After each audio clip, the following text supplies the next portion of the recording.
this sutta tonight is called the Greater Series of Questions and Answers. It goes quite deep. So I hope you understand. Thus have I heard on one occasion the Blessed One was living in Sawati in Jeta's Grove, Anathan Pandika's park. Then when it was evening, the Venerable Mahakohita rose from meditation, went to the Venerable Sariputta, and exchanged greetings to him. He didn't go alone. He went with his students, and Sariputta was sitting with some students. So that's why these questions. He was Mahakohita was an arahat. He already knew the answers, but he was asking the questions for his students.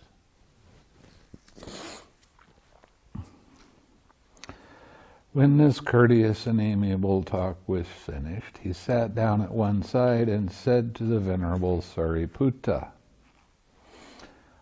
one who is unwise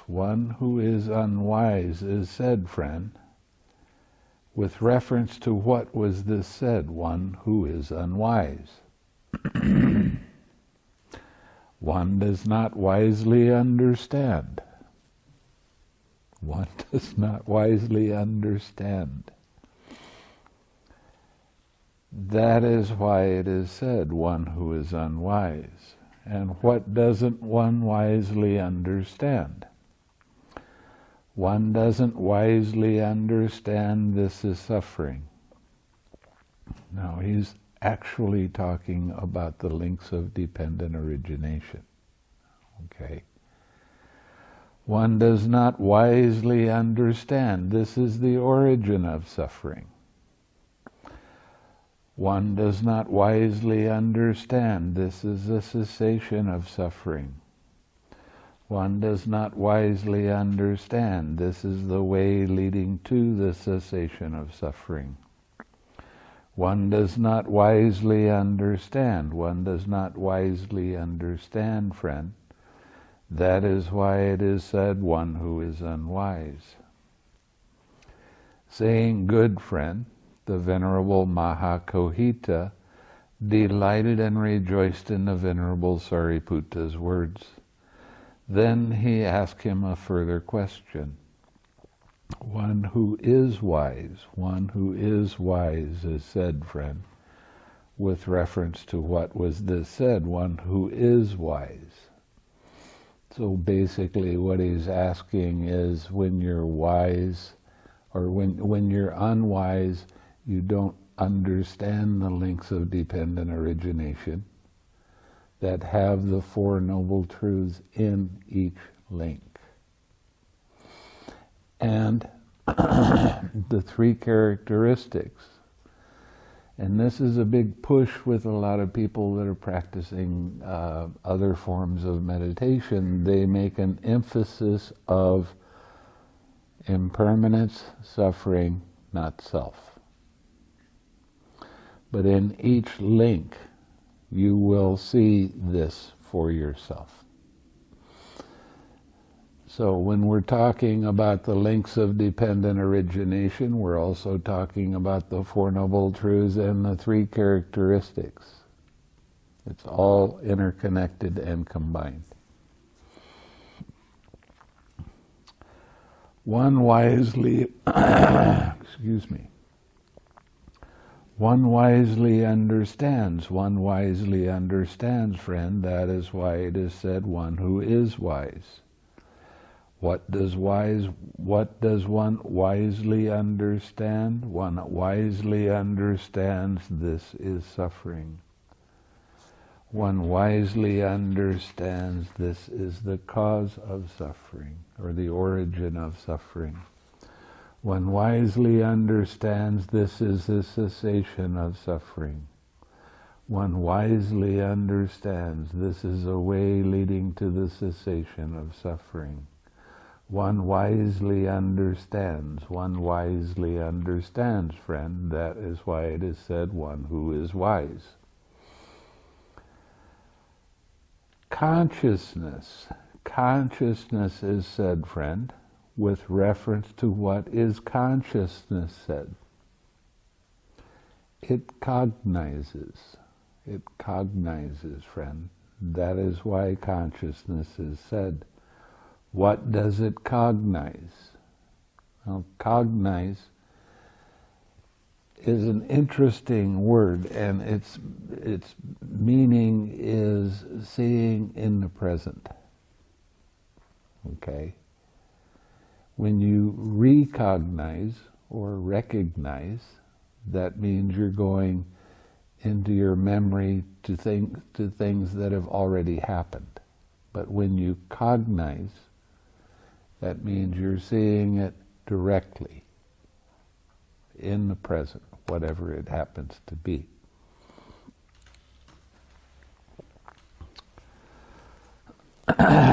It cognizes this is pleasant. It cognizes this is painful. It cognizes this is neither painful nor pleasant. It cognizes, friend. That is why consciousness is said.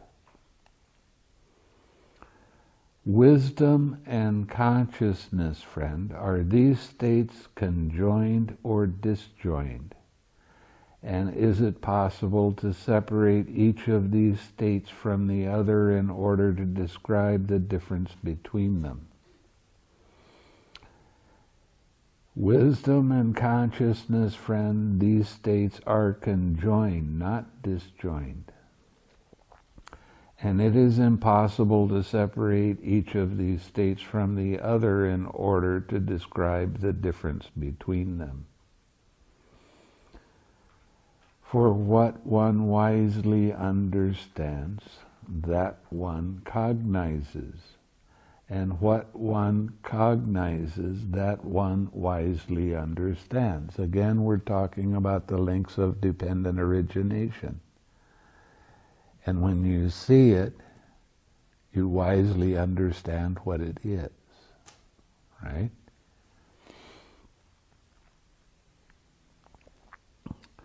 That is why these states are conjoined, not disjoined, and it is impossible to separate each of these states from the other in order to describe the difference between them.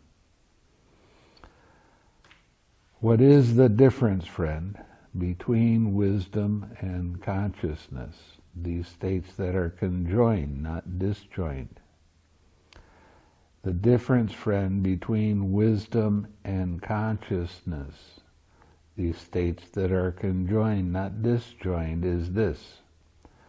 Wisdom is to be developed. So you develop the ability to see the links. Consciousness is to be fully understood. So you fully understand the links when you see them for yourself. So you have to develop the ability to start seeing the links and understand what you're seeing. Pretty straightforward.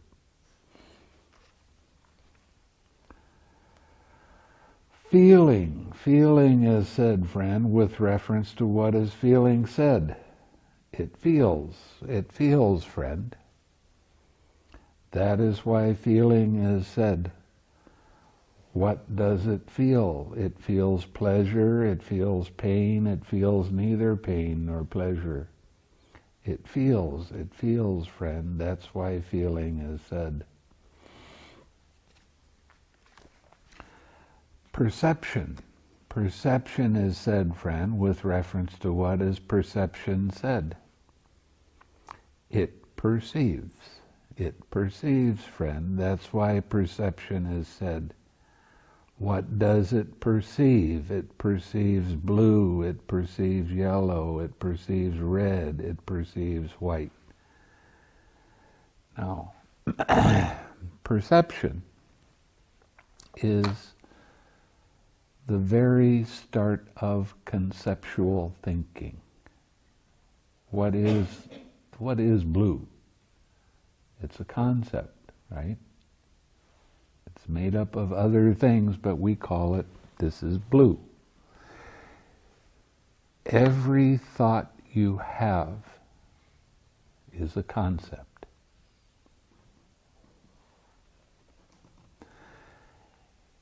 That's why learning how to translate is so tricky, because there's all different kinds of concepts with words.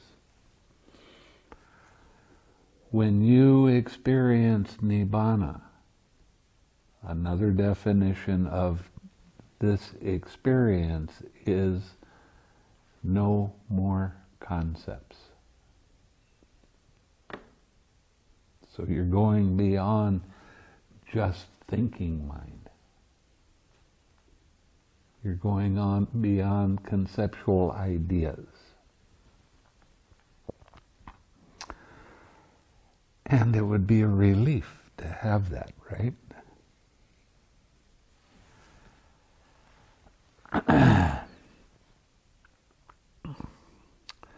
That's why perception is said.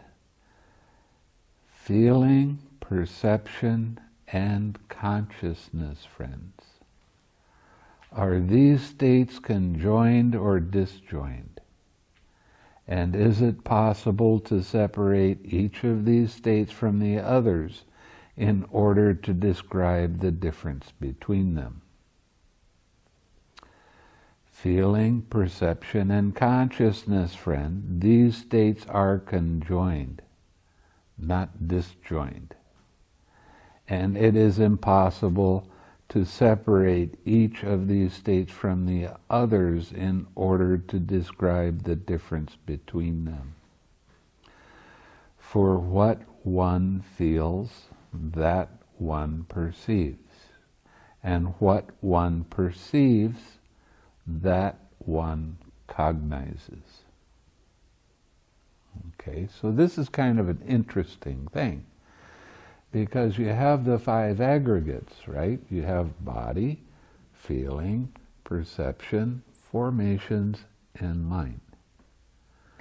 So the five aggregates are actually three aggregates, because feeling, perception, and consciousness are conjoined. You can't separate them.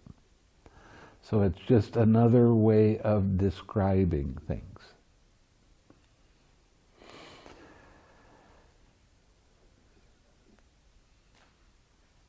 I think that this has caused a lot of confusion with some of the translations of the text. Now, you always hear me say, when I'm talking about the cessation of perception, feeling, and consciousness, in the translation it just says perception and feeling. But there has to be the cessation of consciousness too. And that's what the cessation of suffering is all about. When you experience the they call it in Pali Nirodha Samapatti. That means the cessation of perception, feeling, and consciousness. That's a blackout that happens. You don't know you're in it until you come back out and reflect on seeing what it was.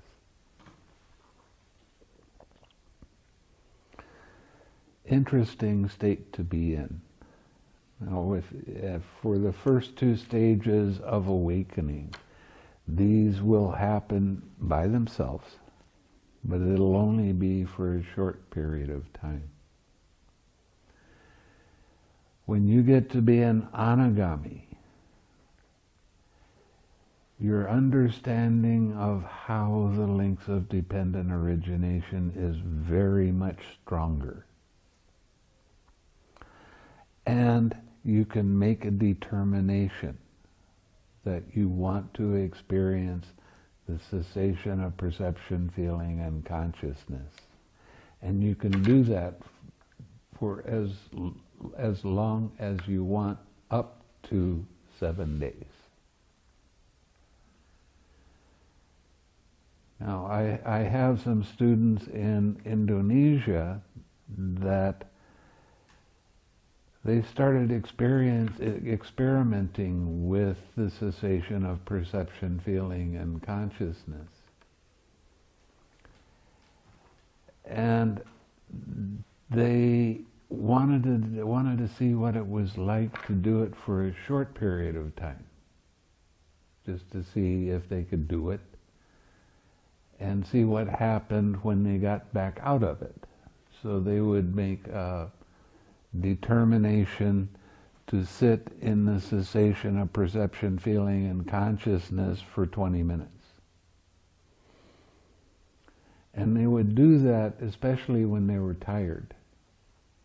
And they would come out of that state and they were very energetic and very happy.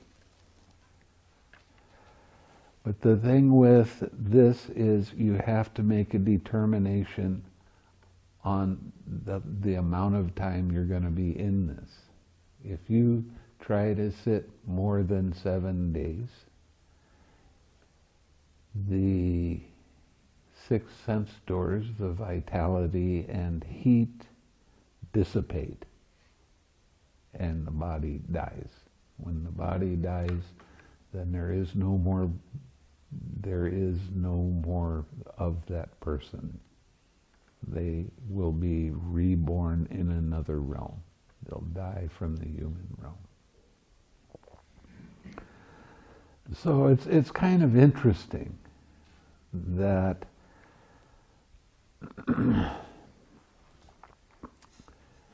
in some circles with the Theravada monks, they say that the only time you can experience the cessation of perception, feeling, and consciousness is when you're either an anagami or an arahat.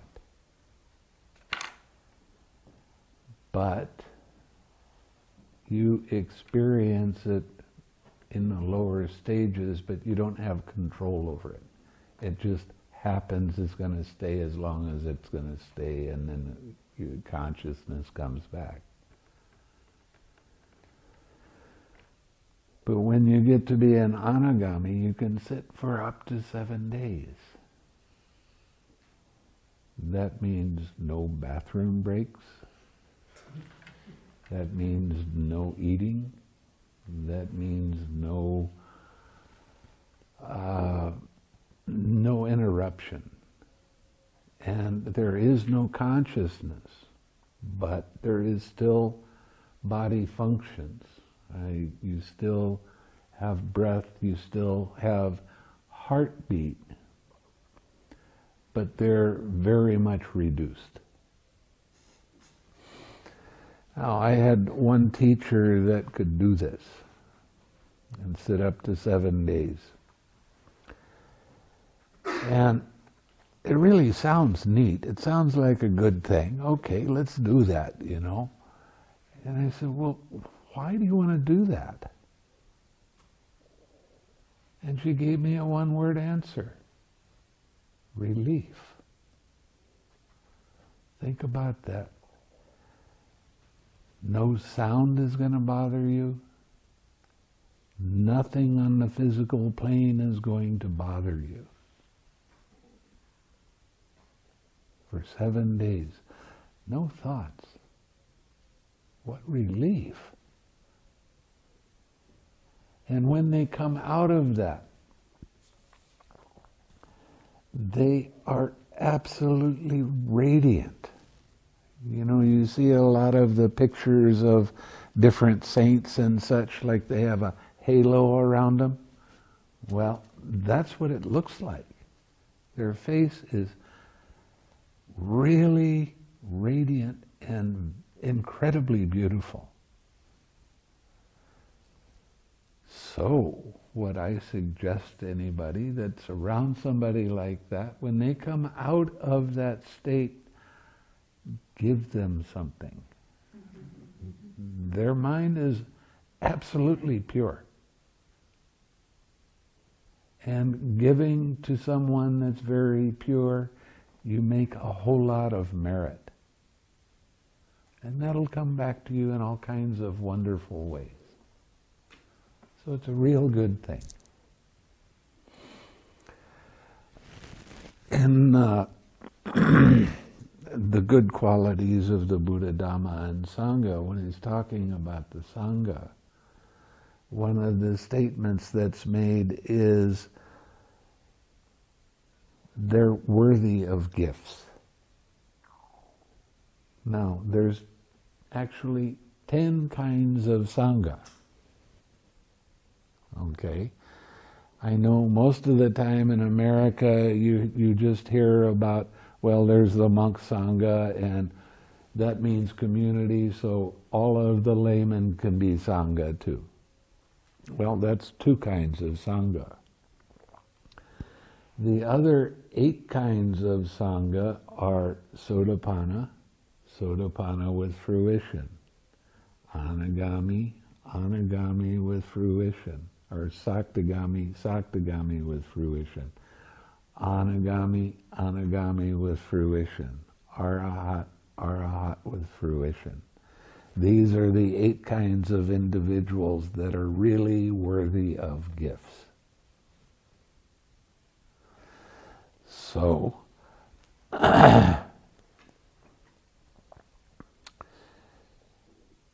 these 10 different kinds of Sangha are reasonably different.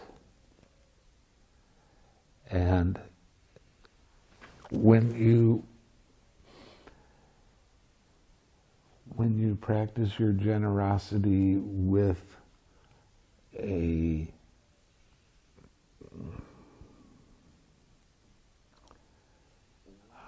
can't think of the word.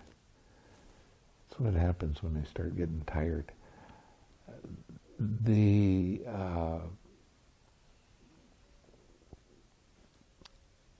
noble Sangha. The noble Sangha is people that have had the experience and have become saints. That's the definition of a saint in Buddhism. Being a saint in other traditions means that they had to do some kind of thing and there had to be some kind of miracle in it. And then you have to wait for a few years to be claimed that you were a saint.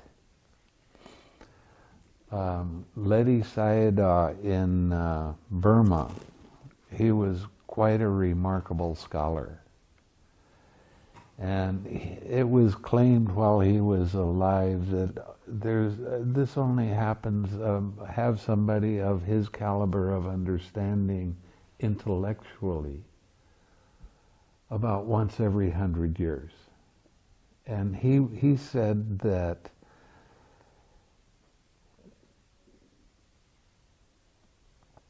the noble Sangha is what makes up the age of saints. And we're still in this age. We're in the age of saints. Ain't that neat? I mean, you hear about saints of all different kinds, and well, they were real special people too. But it's nothing quite like becoming a Sotapanna. I mean, you're not going to have more than 7 lifetimes before you get off the wheel of samsara.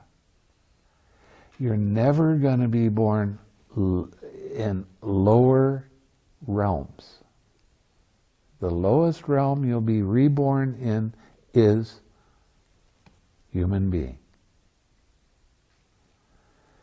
And quite often, when the Sotapanna or Saktagami die, they're reborn in either a Brahma Loka or a Deva Loka. Now, Deva Lokas are like the low heavens. You don't have to do any meditation to get into the Deva Loka. You just have to be a really good person. And you have to, well, you practice your generosity and your compassion and keep your precepts. Now, there's 6 different Devalokas. The first Devaloka is called earthbound spirits. Okay? Now, one day in that Devaloka is equivalent to 50 years for us. Now, the next one is where Saka lives, the king of the heaven of the 33. Now, these realms are very pleasurable. Beautiful sights, beautiful sounds, lots of singing, lots of partying.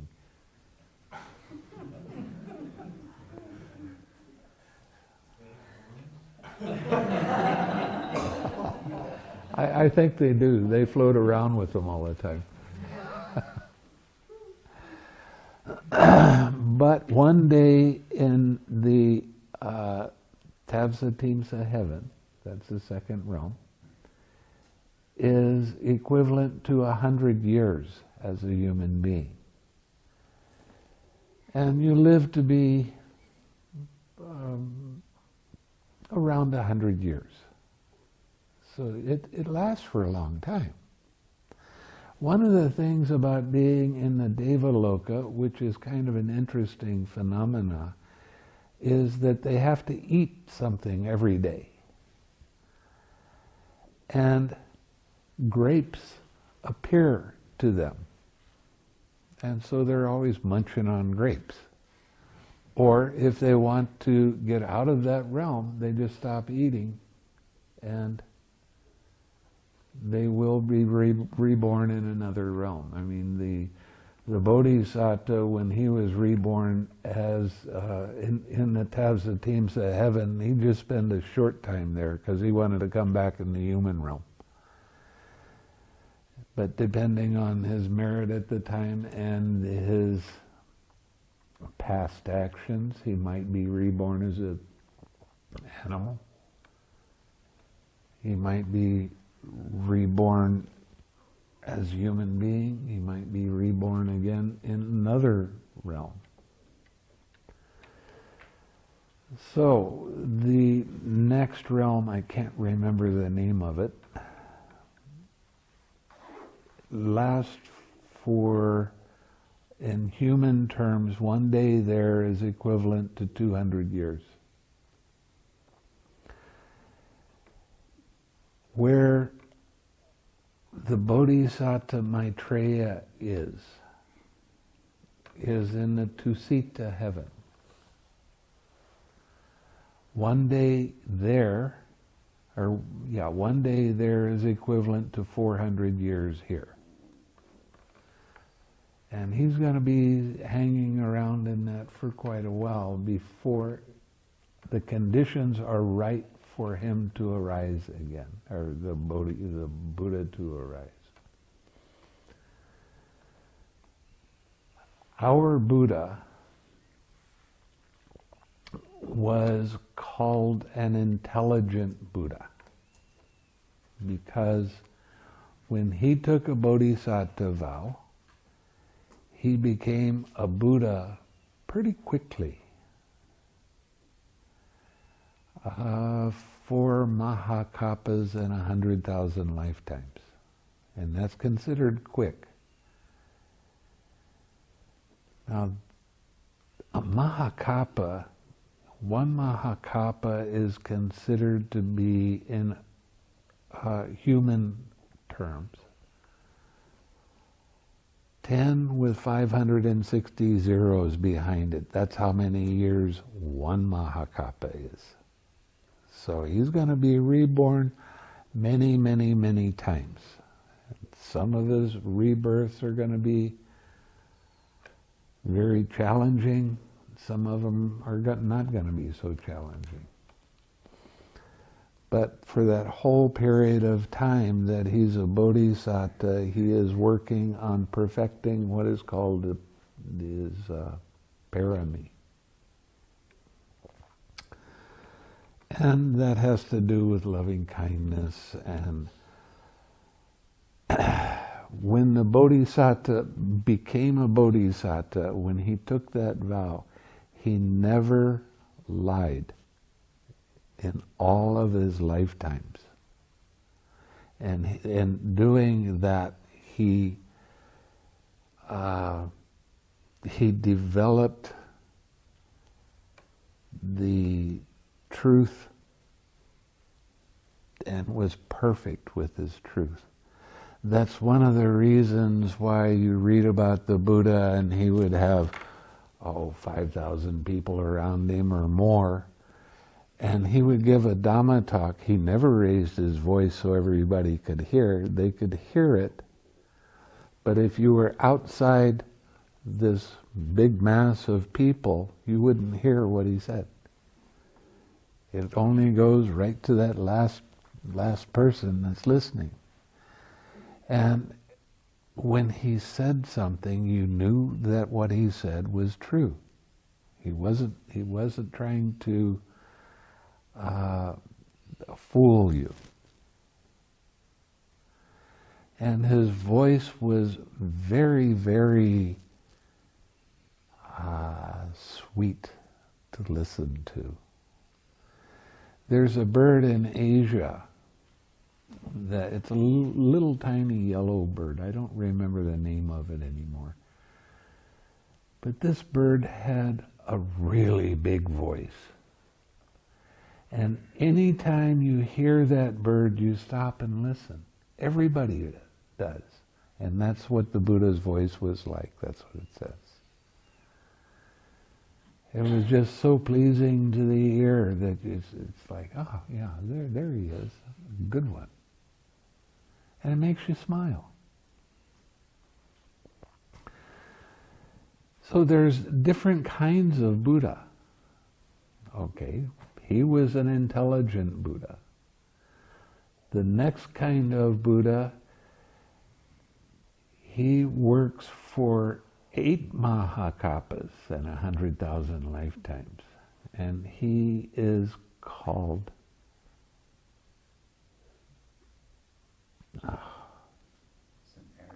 energetic Buddha. Now he's reborn in a period of time when lifetimes for human beings starts to be longer, because we go through those kind of things.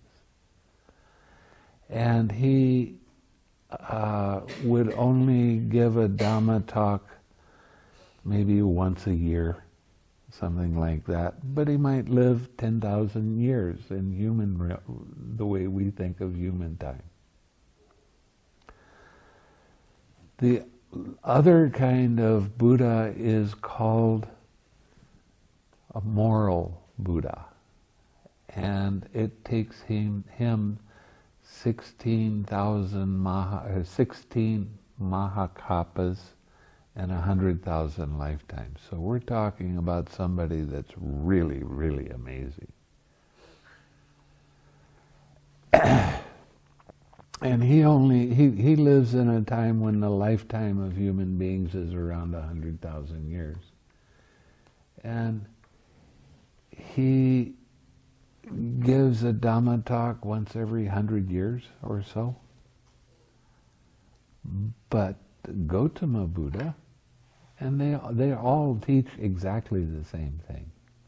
Okay? Gautama Buddha gave Dhamma talks quite often. And he was always traveling around talking and spreading the truth of existence and how it actually worked. Now, if he was going to teach the Dhamma like this, he affected around 60 million people in the world at that time. If he taught the way to become a Sotapanna so you could become a saint, in a way that was complicated, hard to understand, and took a long time to understand it, he would not have been near as popular as he was. This is why when you look at the good qualities of the Dhamma, it says this is immediately effective. He couldn't teach somebody, yeah, you got to go 5 years before you really get it.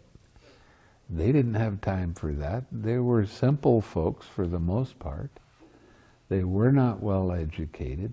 He had to teach them something that they could grasp very quickly and easily. Now, during the time of the Buddha, and even today, it can happen that you can become a Sotapanna by listening to the Dhamma. And you listen attentively.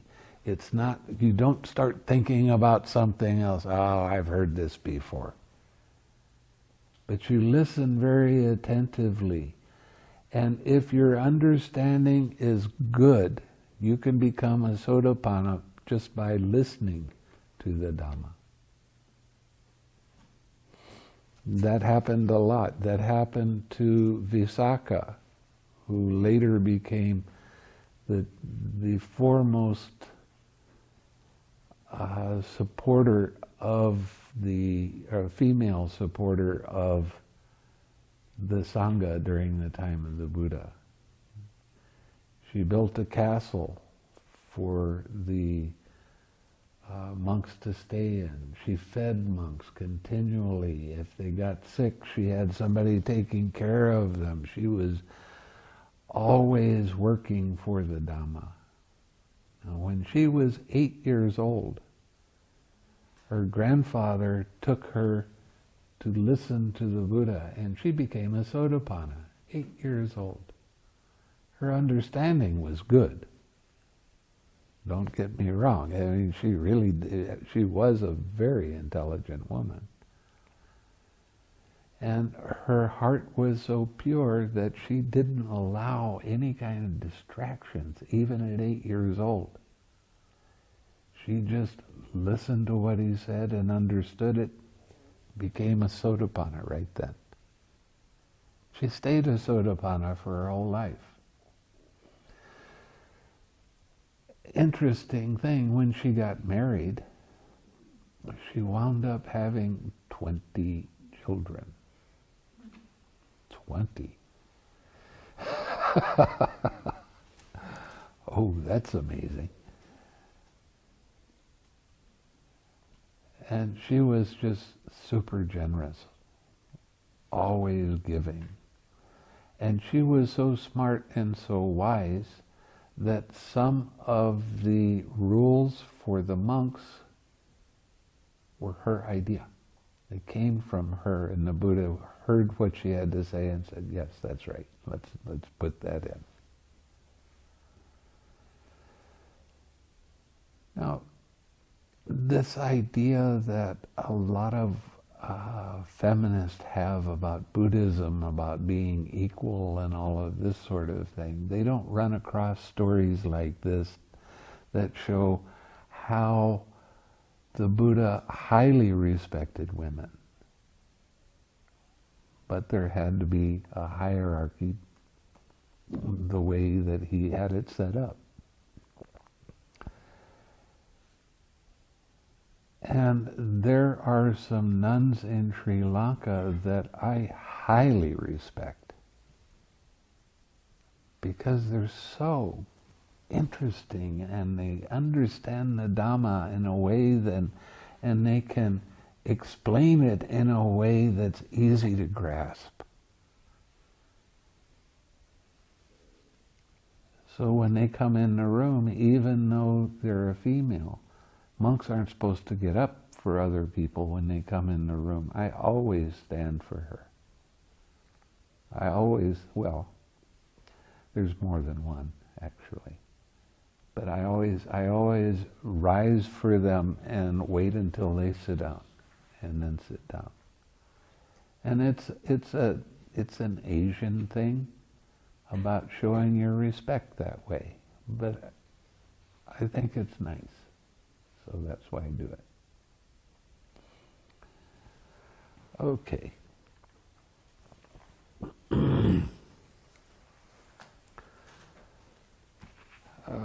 Let's read this one thing again, so you really start to get it in a deeper way. What one feels, that one perceives. The perception here is, that's painful, that's pleasant, that's neither painful nor pleasant. And when that arises, you're cognizing it, you're seeing it, you're understanding it. That is why these states are conjoined, not disjoined. And it is impossible to separate each of these states from the others in order to describe the difference between them. Now here is a really interesting part of this sutta. This is called knowable by mind alone. Friend, what can be known by purified mind consciousness? Released from the 5 faculties, that means your body, your eyes, your ears, your tongue, your nose, your body. Friend, by purified mind consciousness, released from the 5 faculties, the base of infinite space, with compassion. This can be known as infinite space with compassion, with the base of infinite consciousness with joy. Now, you hear me say, you don't have a body now. This is what I'm talking about. These 5 faculties, they only arise when there's contact. And contact means putting your attention on them. So when I tell you, you don't have a body, this is a mental realm. Don't put your attention on your body at all. Just stay with mind and your object of meditation.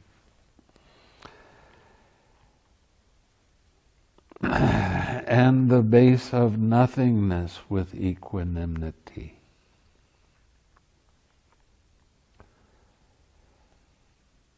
Friend, with what does one understand a state that can be known?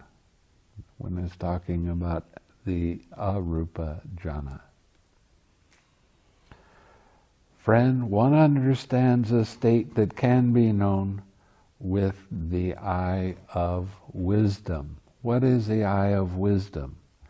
It's seeing without you're cognizing, you're seeing for yourself how the links actually work, and you're seeing the impersonal nature. You're seeing with a mind that doesn't have distractions in it. You're cognizing in the present what is there.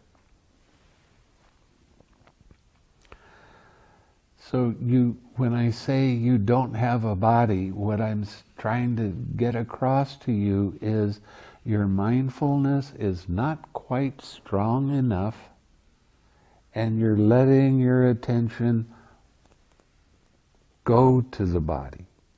You're not seeing it as it first arises, as this little movement or vibration.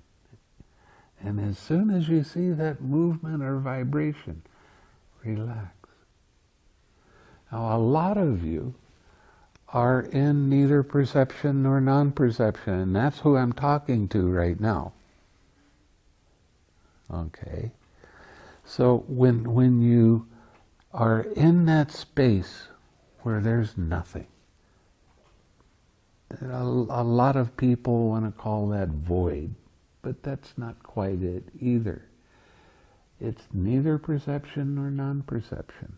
And Your mind is exceptionally still, and there's no movement, there's no vibration at all. As you keep your interest in watching that, when something starts to arise, you'll see that movement of mind's attention right then and relax. Things still might arise after that, but you have let go of the craving. And that's what the meditation is about, letting go of craving. It's hard to keep interested when there's nothing to watch. And it's also kind of fun, because there's real relief in that. There's real, it's really quiet. And that's nice.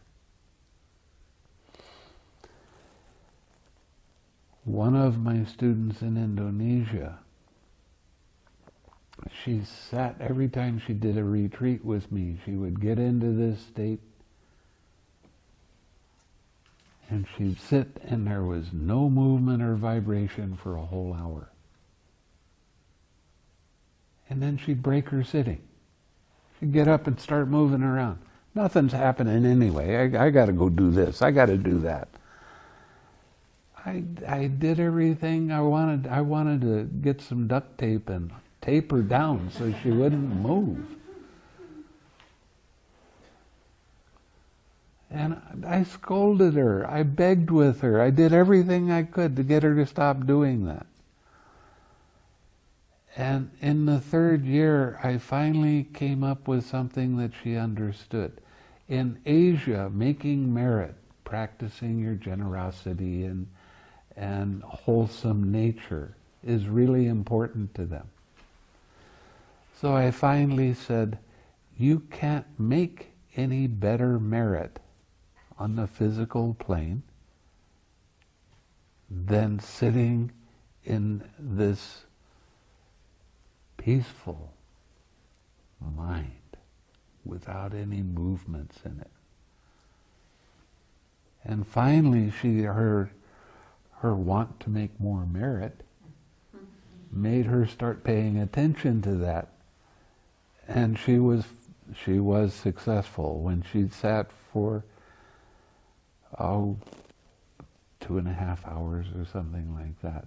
Now, a lot of you, I suggest that you sit longer.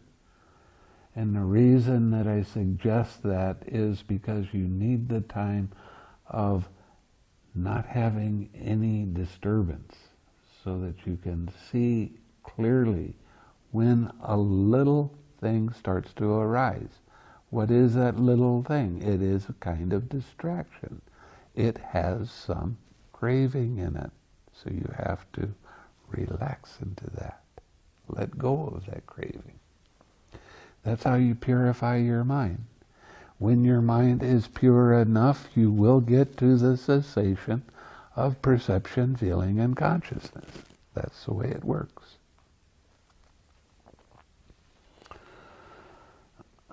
So developing the eye of wisdom means seeing everything is impersonal. Everything. Doesn't matter whether you're sitting in meditation or not. Everything is impersonal. Everything you see, every building, every floor, every ceiling, everything is impersonal. And seeing things impersonally means seeing things without craving.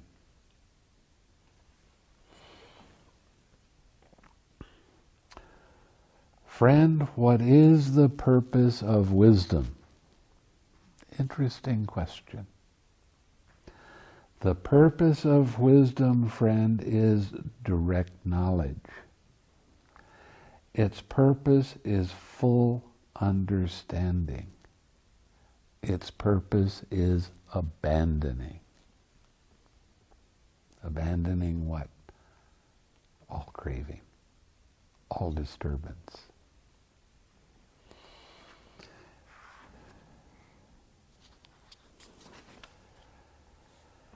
Okay, friend, how many conditions are there for the arising of right view?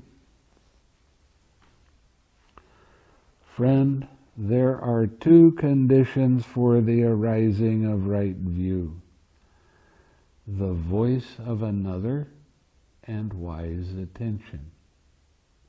Now, you people hear that and they say, "Oh, that's my voice." It's not. This is a voice of the Buddha. So you use wise attention when you hear and start to understand how the links of dependent origination work.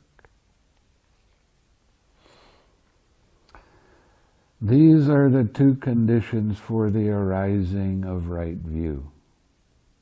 And the thing that makes the Buddha so brilliant, and I read it to you, was how he came up to understand the links of dependent origination. I mean, these are things that hadn't been thought of before for a long period of time.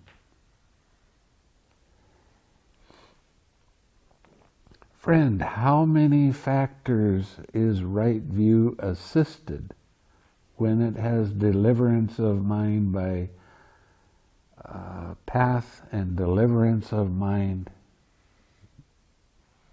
with path and fruition? When it has deliverance of mind by wisdom for its path, and deliverance of mind by wisdom for its path and fruition. Friend, right view is assisted by 5 factors. When it has deliverance of mind for its path, deliverance of mind for its path and fruition. When it has deliverance of mind by wisdom for its path, and deliverance of mind by wisdom for its path and fruition. Here, friend, right view is assisted by virtue, keeping your precepts, learning, discussion, serenity, and insight. One of the interesting things that a lot of people don't know, when you go back and you look up either jhana or serenity in the index, and then you look up insight, and then you start comparing where they are in the suttas, you see that insight and jhana or serenity are very often mentioned in the same sentence. And it's kind of interesting to think of it that way. And one of the suttas, 149, it says that serenity or jhana practice and insight are yoked together. Now you think of an ox cart. Now if you want to go in a straight line, those oxen have to be pulling equally hard. If one of the oxen is pulling a little bit too hard, then you're going to start going in circles. If the other one is pulling too hard, then you're going to go in circles the other way.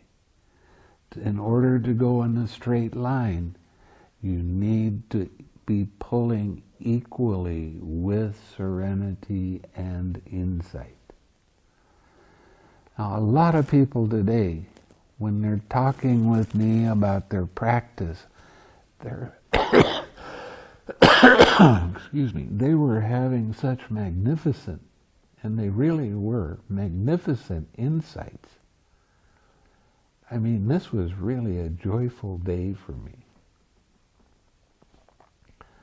So many people had these insights into how they were doing things and how they could see that now. And once they see how their attachment worked, they can let it go very easily. It's great. A real fun day. Right view assisted by these 5 factors: virtue, keeping your precept, learning, discussion, serenity, and insight. These 5 factors has deliverance of mind for its path, deliverance of mind for its path and fruition. It has deliverance of mind, deliverance by wisdom for its path, and deliverance by wisdom for its path and fruition. Friend, there are many kinds of being. How many kinds of being are there? Friend, there are 3 kinds of being, friend. Sense sphere being, fine material being, that means jhana, but the rupa jhanas, the first 4 jhanas, and the immaterial being. Another thing that a lot of people don't realize, because we don't talk about it this way very often, is that when in the suttas, when it's describing Sama Samadhi, it just talks about 4 jhanas. The first jhana, second jhana, third jhana, fourth jhana. But what a lot of people don't realize is the 4th jhana has 4 different aspects to it, and that's what the arupa jhanas are. When you get to the 4th jhana, you have equanimity. And then that equanimity starts to get stronger, and there's more peace and calm, and then you experience infinite space. And as you keep going, the equanimity starts getting stronger and stronger until you get to the realm of nothingness. And that's when you use equanimity as your object of meditation. And then you get into that neither awake but aware, I just screwed it up. You get into the state of like being asleep and being aware at the same time. Now the reason that you don't talk about the equanimity in this state is because mind is so subtle that you're not really able to see it or feel it.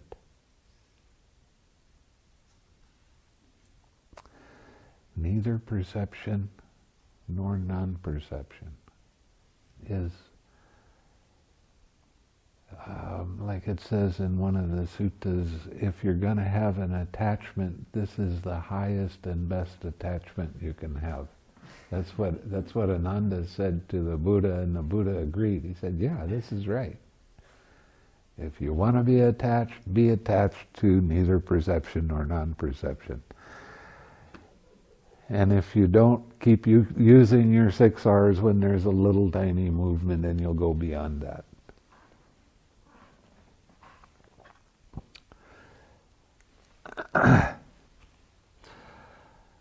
Friend, how is renewal of being in the future generated? Friend, renewal of being in the future is generated through the delighting in this and that on the part of beings who are hindered by ignorance and fettered by craving. Okay, so what do we say in here? You don't understand the 4 Noble Truths, and you're caught up in not seeing and recognizing what craving is so you can let it go. That's what the 6 R's are all about. Friend, how is renewal of being in the future not generated? Friend, with the fading away of ignorance, with the arising of true knowledge, with the cessation of craving, renewal of being in the future is not generated. Getting off the wheel of samsara is a good thing. So then you will not have ever again any suffering. I think that's worth it.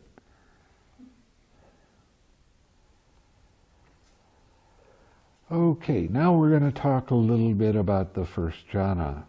Friend, what is the first jhana? Here, friend, quite secluded from sensual pleasures, secluded from unwholesome states. A monk enters upon and abides in the first jhana, which is accompanied by thinking and examining thought, with joy and happiness born of seclusion. This is called the first jhana. Friend, how many factors does the first jhana have? Friend, the first jhana has 5 factors. Here, when a person has entered the first jhana, there occur thinking, examining thought, happiness, joy, and unification of mind. That is how the first jhana has 5 factors. Friend, how many factors are abandoned in the first jhana? And how many factors are possessed?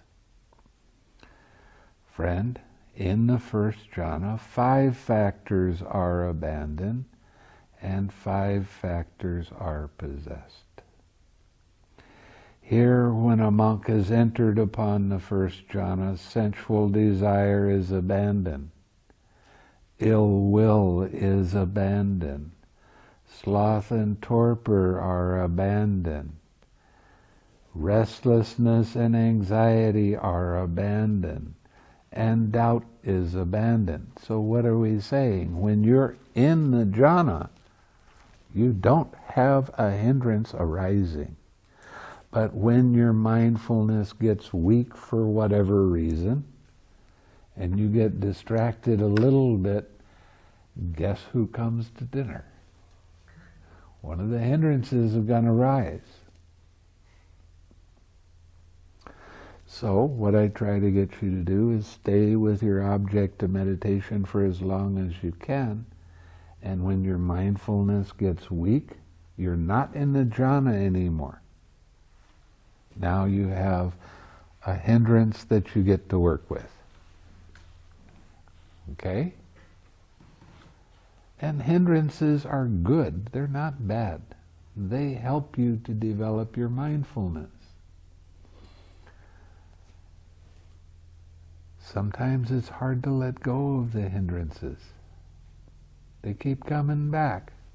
Okay. No problem. When your mind gets pulled away again, then relax.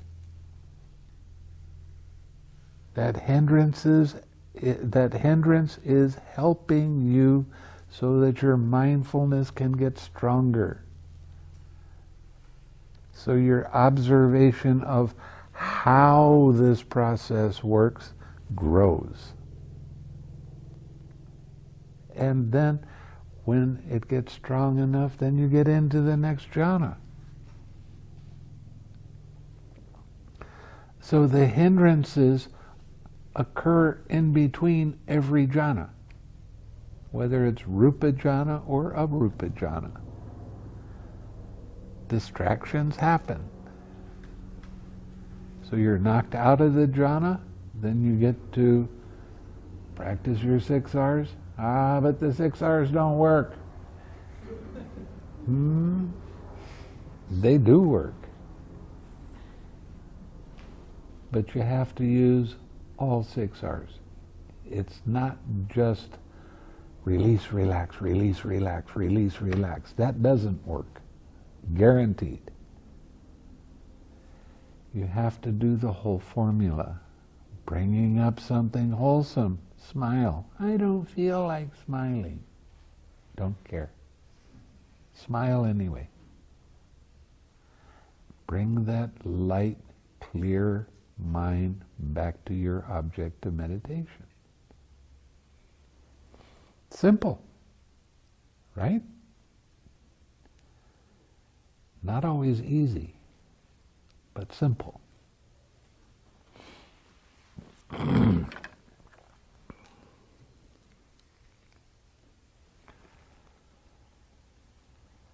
Okay, so these are things that are abandoned, and there occur thinking, examining thought, joy, happiness, and unification of mind. This is how in the first jhana, 5 factors are abandoned and 5 factors are possessed. Now we get to talk about the 5 faculties. This is interesting stuff. Friend, these 5 faculties each have their separate field, a separate domain, and do not experience each other's field and domain. Excuse me. That is the eye faculty, ear faculty, nose faculty, tongue faculty, and body faculty. Now these 5 factors each have their separate field, right? You don't see with your tongue. You don't taste with your ear, so it's separate. Each one of these are separate. They have their own function. And separate domain, not experiencing each other's field and domain. What is their resort? What experiences these fields and domains? Friend, these 5 faculties each have a separate field and a separate domain, and do not experience each other's field and domain. That is the eye faculty, ear faculty, nose faculty, tongue faculty, and body faculty. Now these 5 faculties, each having a separate field and domain, are not experiencing each other's field and domain. They have mind as their resort, and mind experiences their fields and domains. Right? In order to see, you have good working eye, you have color and form, eye consciousness arises. That's what contact is. Friend, as to these 5 faculties, that is the eye faculty, ear faculty, nose faculty, tongue faculty, and body faculty, stand in dependence on... No, I missed something. What do these 5 faculties stand in dependence on? Friend, as to these 5 faculties, that is the eye, ear, nose, tongue, and body faculty, these 5 faculties stand in dependence on vitality. Friend, what does vitality stand in dependence on? Vitality stands in dependence on heat. Friend, what does heat stand in dependence on? You're going to love this answer. Heat stands in dependence on vitality. Just now, friend, we understood the Venerable Sariputta to have said vitality stands in dependence on heat. And now we understand him to say heat stands in dependence on vitality. How should the meaning of this statement be regarded? Reasonable question. In that case, friend, I shall give you a simile, for some wise men understand the meaning of a statement by means of a simile. Just as when an oil lamp is burning, its radiance is seen in dependence on its flame, and its flame is seen in dependence on its radiance. Got it?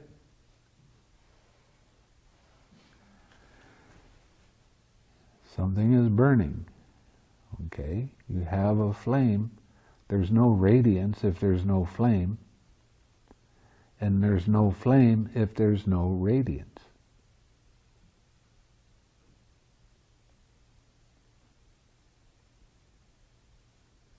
Do you see?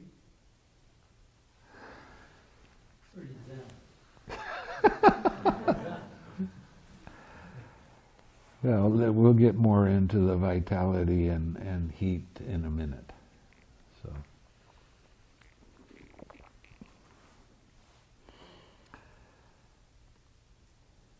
okay, its flame is seen depending on its radiance. Okay. Friends, are vital formations things that can be felt, or are vital formations one thing and things that can be felt another? Vital formations are not things that can be felt. If vital formation were things that can be felt, then a person who has entered upon the cessation of perception, feeling, and consciousness would not be seen to emerge from it, because vital formations are one thing and things that can be felt another. A monk who has entered upon the cessation of perception and feeling and consciousness can be seen to emerge from it. Friend, when the body is bereft of how many states is it then discarded, forsaken, left lying senseless like a log?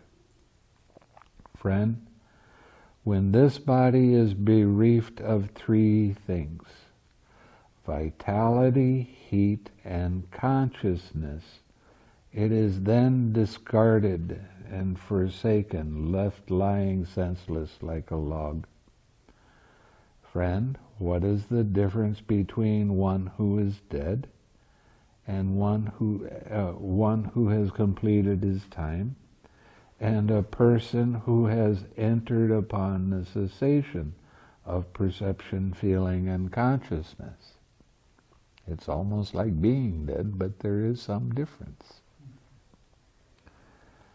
Friend, in the case of one who is dead, who has completed his time, his bodily formations have ceased and subsided.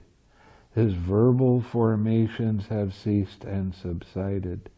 His mental formations have ceased and subsided. His vitality is exhausted. His heat has dissipated, and his faculties are fully broken up in the case of broken up, period. In the case of a person who has entered upon the cessation of perception, feeling, and consciousness, his bodily formations have ceased and subsided. His verbal formations have ceased and subsided. His mental formations have ceased and subsided, but his vitality is not exhausted. His heat has not been dissipated, and his faculties become exceptionally clear. So even while they're sitting in the cessation of perception, feeling, and consciousness, their face becomes radiant, very clear. This is the difference between one who is dead, who has completed his time, and a monk who has entered upon the cessation of perception, feeling, and consciousness. In other words, he still has the vitality of the six senses. It's still there. Still has heat going through his body. So there is some slight beating of the heart. There is some breathing, and you breathe through your skin and your ears, but not through your lungs. So,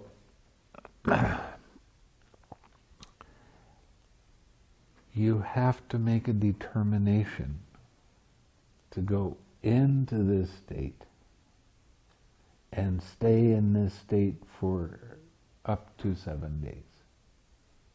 How much time do you have? Well, I got a good weekend, so I'm going to go in for 2 days.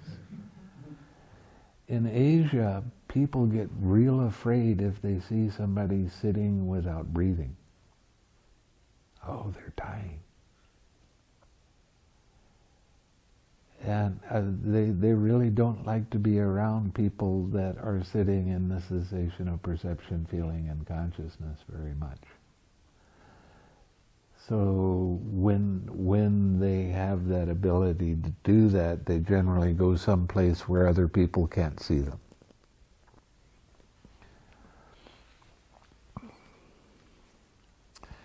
Friend, how many conditions are there for the attainment of neither painful nor pleasant, deliverance of mind? Friend, there are 4 conditions for the attainment of neither painful nor pleasant deliverance of mind. Here, with the abandoning of pleasure and pain, with the previous disappearance of joy and grief, a monk enters upon and abides in the 4th jhana, which has neither pain nor pleasure, and purity of mindfulness due to equanimity. So when you get to the 4th jhana, I tell you now, you're an advanced meditator. When you get to the 4th jhana, because of your experience with the meditation, you're able to understand a lot of what it says in the suttas. Before that, it can be very confusing.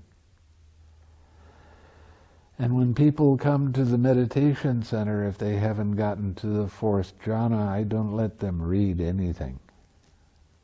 I want to see the newspaper. No. I want to get on my internet. No. Take that away. You don't need that. When you get to the 4th jhana, you have this balance of mind. And this is where the Buddha praises people about their mind in the 4th jhana. Your mind is wieldy. Your mind is manageable. Your mind is really clear. And you have that equanimity. These are the 4 conditions for the attainment of neither painful nor pleasant deliverance of mind. Now, this is a kind of deliverance of mind, but it is mundane, not supramundane. Friend, how many conditions are there for the attainment of the signless deliverance of mind? That is the cessation of perception, feeling, and consciousness. You don't have any signs, no consciousness. Friend, there are 2 conditions for the attainment of the signless deliverance of mind. Non-attention to all signs and attention to the signless element. These are the 2 conditions for the attainment of the signless deliverance of mind. Friend, How many conditions are there for the persistence of the signless deliverance of mind? Friend, there are 3 conditions for the persistence of the signless deliverance of mind. Non-attention to all signs, attention to the signless element, and the prior determination of its duration. So you have to make a determination when you're going to get out. And when you start working with the determinations, at the start of the retreat, I said I wanted you to do 2 things before you went to sleep. 1, make a determination to the second of when you get up, and make a determination to wake up smiling and happy, right? Now, the reason that I wanted you to start doing that, and do it every night, whether you're on retreat or not, when you start working with waking up at a particular time, you're starting to set your body clock. And you can get quite accurate with it and consistent, but it takes practice. So start now and do it every night, and before long you'll say, well, I've got 2 minutes to do this, and you know that it's 2 minutes when you've got it done.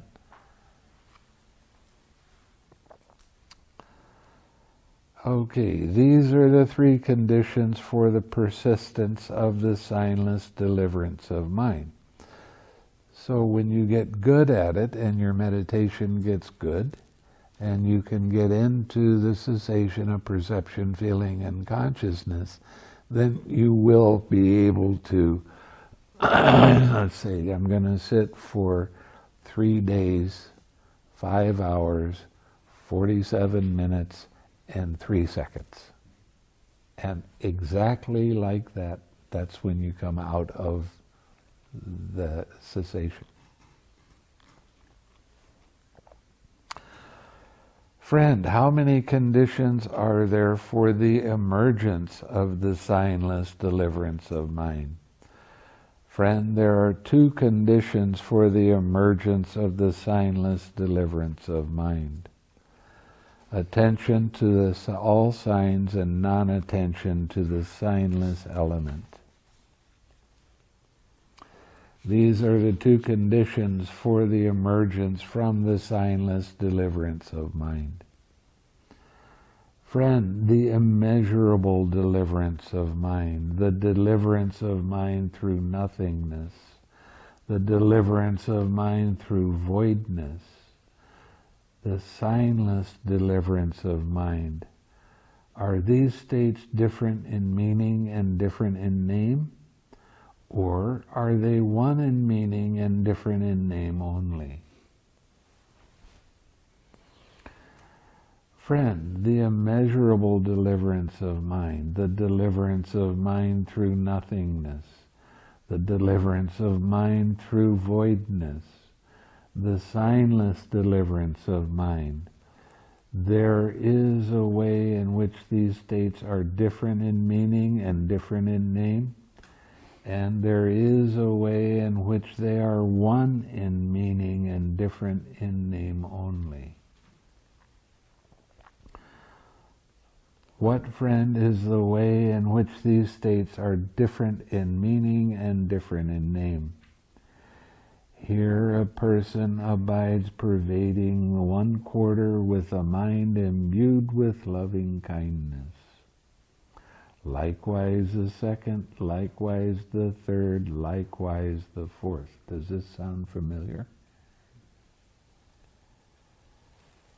So above, below, around, and everywhere, as to all as to himself, he abides pervading the all-encompassing world with a mind imbued with loving kindness, abundant, exalted, immeasurable, without hostility and without ill will.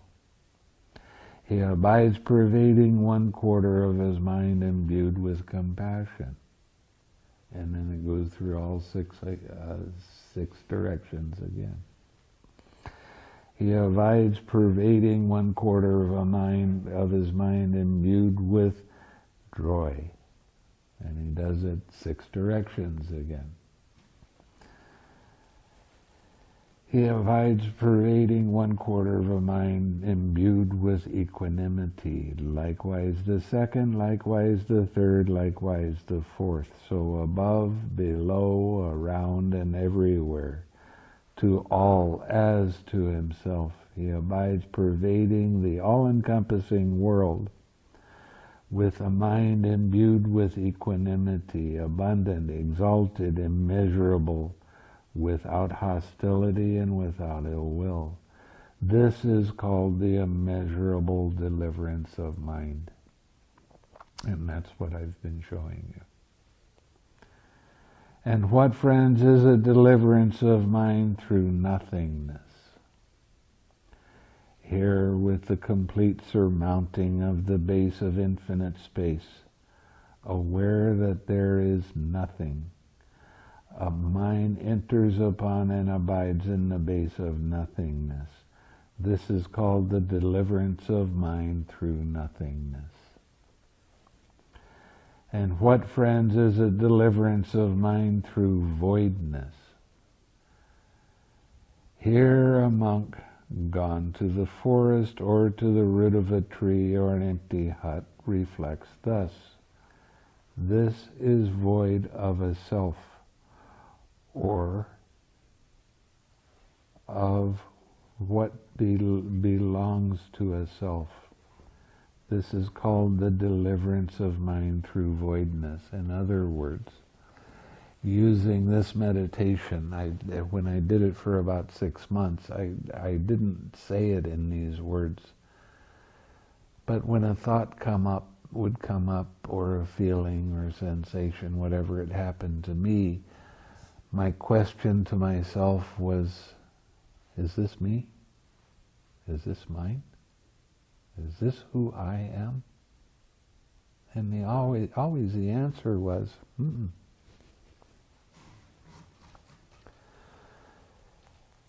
You can get to the 7th jhana by doing this. And it is interesting, because you stop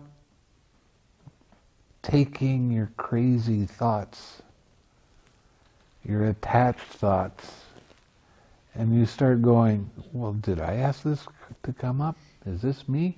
Is this mine? I don't have any control over it. It arose by itself.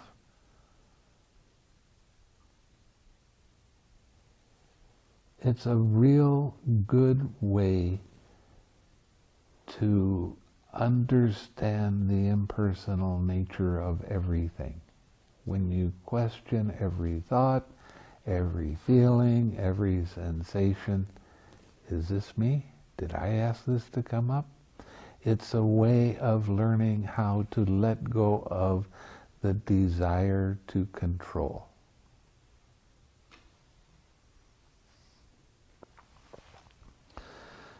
So I found it real interesting doing that. But then again, I'm kind of a fanatic when it comes to finding out what it says in the suttas, and I want to see if it's right. I'm going to practice it. There are some practices for monks that they're called Dhutanga practices. They're extra things that monks can do. They're not quite getting into asceticism, but they're somewhat close. One of the things is only practicing 3 postures: sitting, standing, walking, not lying down. And I did that for a period of time. And I saw there is an advantage. You actually wind up having more energy when you do that, which doesn't sound right. But there's 3 levels of doing it. One level is you sit in the middle of the room and you sit and sleep. And what generally happens is before long you start slumping, so you have to wake up again, and then you try to do that for 3 or 4 hours, see what happens. The next level is leaning against a wall. Okay, that's what I did. I leaned against a wall for about 6 months. And the next level is sitting in a chair without any arms and sleeping. Now, I knew a monk from Burma that when he died, I think he was 96 years old. For 76 years, he never lied down. He always just sat in a chair. He was quite a meditator, too. But that's a special kind of practice. Other kinds of practice is only eating what's put in your alms bowl. So if you see something else on the table and you want something, no, you don't do that. You only eat what's given to you. So there's a lot of different kinds of practice that you can do. One of the practices is only sleeping under a tree. And that's a tough practice. It's not real comfortable under trees, if you haven't noticed, for a lot of them. They got roots coming up and all sorts of things. And there's one practice of never being under a tree. And what they did was they took their robes and they made it into a kind of tent with a stick. And then they would go under there and they would sit there. That's how they got out of the direct sun. So there's a lot of different kinds of practices that you can do that are kind of extra special. And I found advantage to do a lot of them, just having 3 robes. And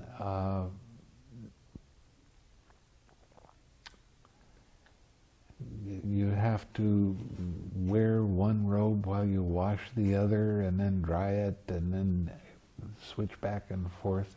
It's kind of an interesting practice.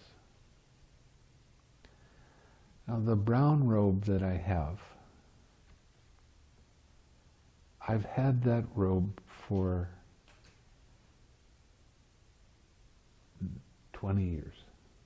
It was given to me in 1995. And I'm still using it. It's starting to get kind of skinny. It's starting to get bare thread. And it breaks my heart because I love robes that are very old. They're comfortable. It's like a pair of jeans before they start falling apart. And that takes away the thought or necessity of being attached to certain colors and being attached to different kinds of material and that sort of thing. So it's real interesting. And I've had robes that started out as white, and then I had to dye them. And what we did in the forest was we got the inner bark of the jackfruit tree and boiled it, and then boiled the cloth with it And if you do it just right and you do it long enough, you come out with a robe that is really wonderful looking. And it's kind of a glowy orange color. Anytime you see a monk that has one of those, you go, oh man, I wish I had one of those. But the problem is, it only lasts like that for a little while, and you have to re-dye it. And the way that you set the dye is by letting it stay wet and folding it up and putting it in a dark place. And it gets moldy. And the mold is the thing that sets the color. And it's real interesting doing that sort of thing, taking care of yourself that way, and not going out and buying something new. You don't need to buy something new. Just take care of what you got.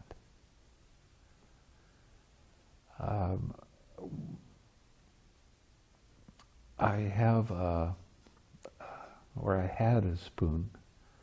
I gave it to a layman and he wanted to wash it and he broke it. That was made out of coconut. When you eat in a bowl, it goes up like that a little bit. Coconut is the perfect roundness so that you can eat. And I had that for, well,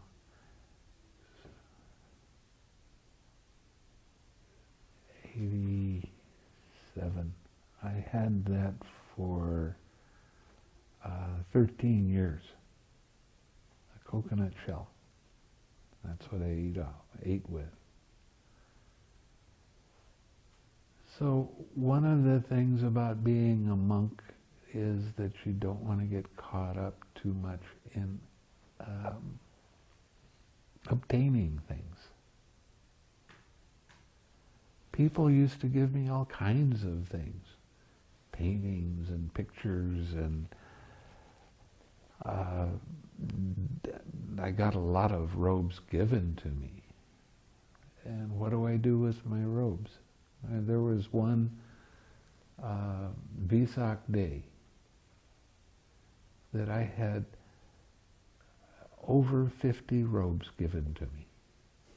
50 robes. What am I going to do with 50 robes? I got my robe that I've had for 5 years. I don't need that.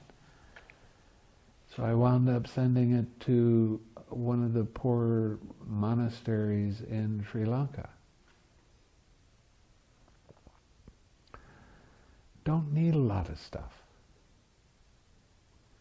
And it makes life easier when you don't have so much. Sometimes I get invited to some people's houses and they have this idea that it's clean, it's orderly, and it's cluttered.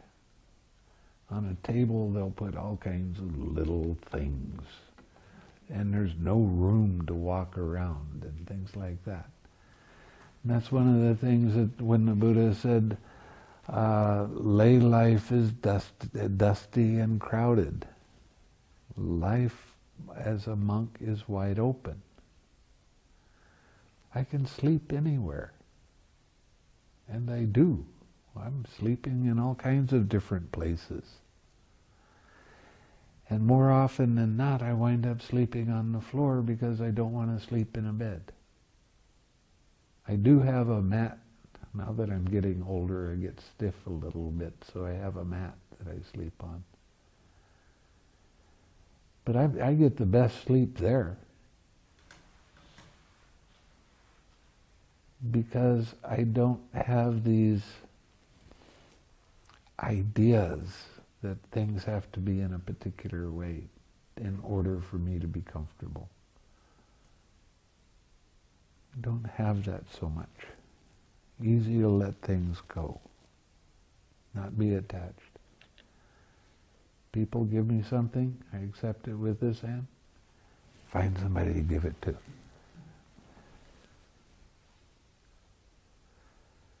When I was the last time I was in Indonesia,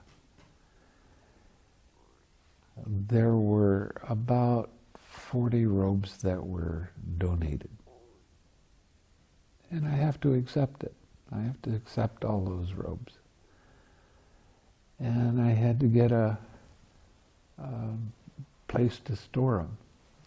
And a couple of years ago that happened, and there was some real problems in Bangladesh where the Muslims were going to the monasteries and burning clothes and burning monasteries down and that sort of thing. So as soon as I heard that, I sent 80 robes? Or was it many boxes of robes? And they didn't get to the monks. So I said, let's do it again. I certainly don't need that many robes. And we're Sangha. And Sangha, you don't own things personally. This is for the Sangha. One interesting thing that I want to make clear for you is that when you offer something to me, I don't say thank you very often. Why? Because if I say thank you, then that's a personal gift from one person to another. And I want you to have the most amount of merit you can make when you give something. So don't give it to me personally. Give it to the Sangha with the Buddha at its head, and that's how you make the most merit. So I'm not being rude by not saying anything, or I might say sadhu, which means well done, because I want you to have the highest amount of good coming back to you. And in America, people get offended if you don't say thank you when they hand you something. But I don't.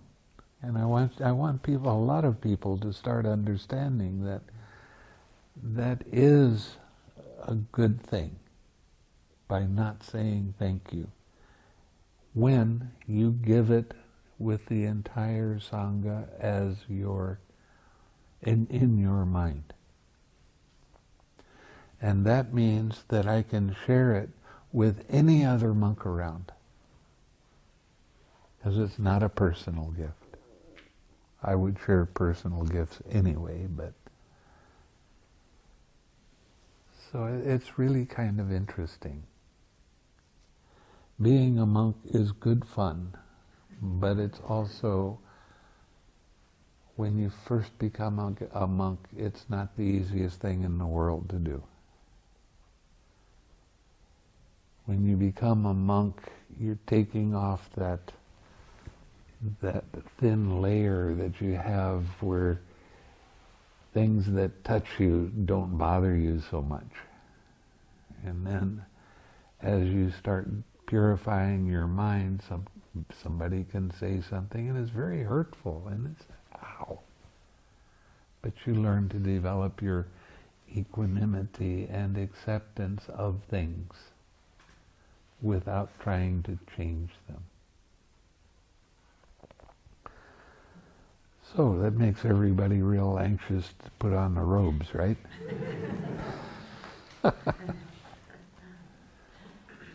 But it is good fun.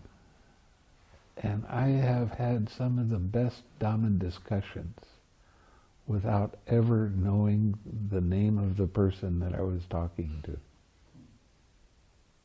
They just come to a monastery and I was there and we'd sit down and start talking, and we might talk for 6 or 8 hours and just be fascinated by what was being said and figuring out how to change the way you see things, and just being with somebody that cared enough to tell you the truth.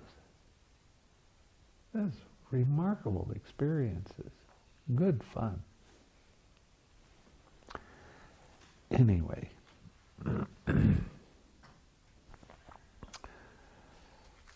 Okay, we're almost done with the sutta, so. And what, friend, is the signless deliverance of mind? Here, with non-attention to all signs, a person enters upon and abides in the signless collectedness of mind. This is called the signless deliverance of mind. This is the way in which these things are different in meaning and different in name. And what, friend, is a way in which these states are one in meaning and different in name only? Lust is a maker of measurement. Hate is a maker of measurement. Delusion is a maker of measurement. In a person whose taints are destroyed, these are abandoned, cut off at the root, made like a palm stump, done away with, so that they are no longer subject to any future arising. Now, this was lust, hatred, delusion. What's another word for that? Craving. I like it, I don't like it, I take it personally. Okay, this is just another way of describing craving. And when you let go of craving, you will become an arahat.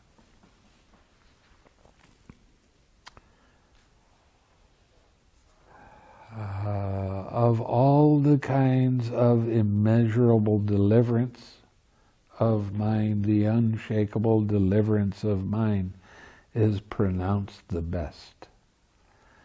Now, that unshakable deliverance of mind is void of lust, void of hate, and void of delusion, void of craving. Lust is a something. Hatred is a something. Delusion is a something. In a monk whose taints are destroyed, these are abandoned, cut off at the root, made like a palm stump, done away with, so that they are no longer subject to future arising. Of all the kinds of deliverance of mind through nothingness, the deliverance, the unshakable deliverance of mind is pronounced the best. Now that unshakable deliverance of mind is void of lust, void of hate, and void of delusion. Lust is a maker of signs. Hate is a maker of signs. Delusion is a maker of signs. In a monk whose taints are destroyed, these are abandoned, cut off at the root, made like a palm stump, done away with, so that they are no longer subject to any future arising. Of all the kinds of signless deliverance of mind, the unshakable deliverance of mind is pronounced the best. Now that unshakable deliverance of mind is void of lust, void of hate, and void of delusion. This is the way in which these states are one in meaning and different in name only. That is what the Venerable Sariputta said. The Venerable Mahakohita was satisfied and delighted in the Venerable Sariputta's words. So, the importance of being able to recognize craving cannot be understated. And the reminder to see it and relax and let it be cannot be stated often enough. It's that important. And when you're able to do that, you will be able to get to a state where you are going to let go of a whole ocean of suffering. That's what meditation is for. That's the main purpose of the Buddha's teaching. Everything he taught was different ways of getting to the same end result. And that is experiencing the coolness of Nibbana. So I've been talking again for a long time. Do you have any questions? You mean I have explained everything so well that you don't have a question? Okay. When you said a few days ago that consciousness arises 100,000 times in the duration of a snap, Yeah? is this a fundamental number, or is this a... No. When you get to numbers in Buddhism, they get them screwed up quite a bit. It's just a way of saying a lot. Okay, sometimes people say 1,000,000. Well, you got to take it with a grain of salt. The Burmese, when they were translating and they come to numbers, the translator always makes a mistake. No, it's not 12, it's 8, or whatever. So you take it with just as a kind of simile, to give you an idea of how fast these things really are occurring.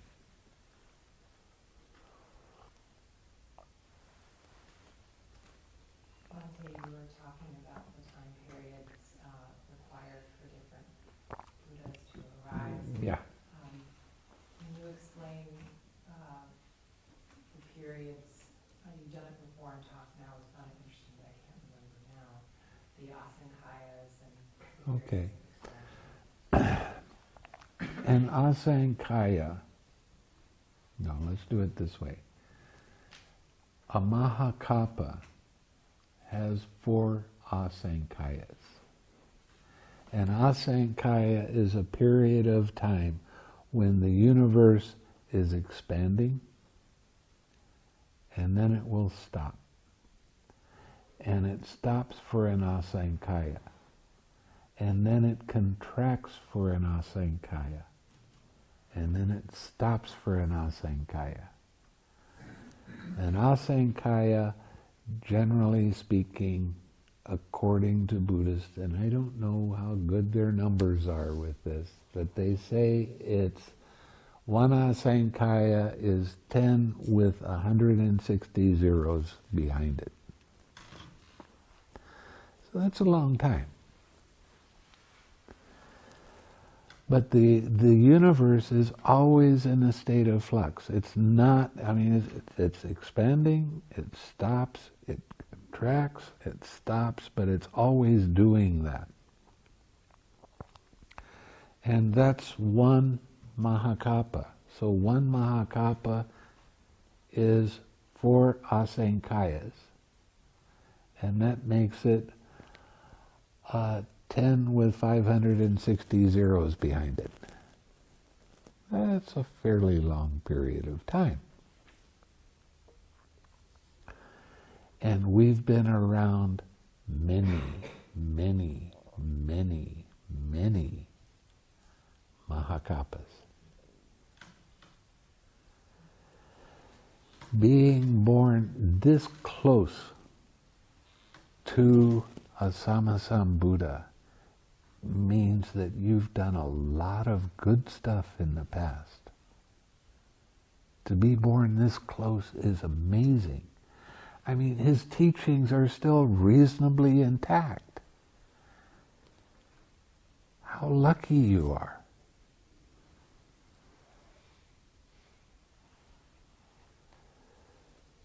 So there's, according to Ledi Sayadaw, he said that the Buddha era that we're in right now is only going to last about 5,000 years. So we're about halfway through that. And then there's going to be a long period of time when there is no idea of Buddhism. And when the world starts suffering enough, people in the world start suffering enough, and they're starting to get awake to the fact that they're really causing themselves pain, then the future Buddha will take a look at the conditions and say, well, okay, I'm gonna get out of the two-seat heaven, be reborn as a human being. And then he will spread the Dhamma. Now, an interesting thing with Gautama was when he became a bodhisattva, when he made the vow in front of the Sumedho Buddha, he said, I'm going to search and suffer for 6 years to show my determination, so people will be inspired by that. Not all Buddhas go through that. Some Buddhas, they just get to a certain age in life and all of a sudden it happens for them. They see it. But there's still the curiosity about the links of dependent origination and having that understanding. So not all of the Buddhas really work as hard as Gautama did. And some of the things that he did in his ascetic practices are really, really disgusting.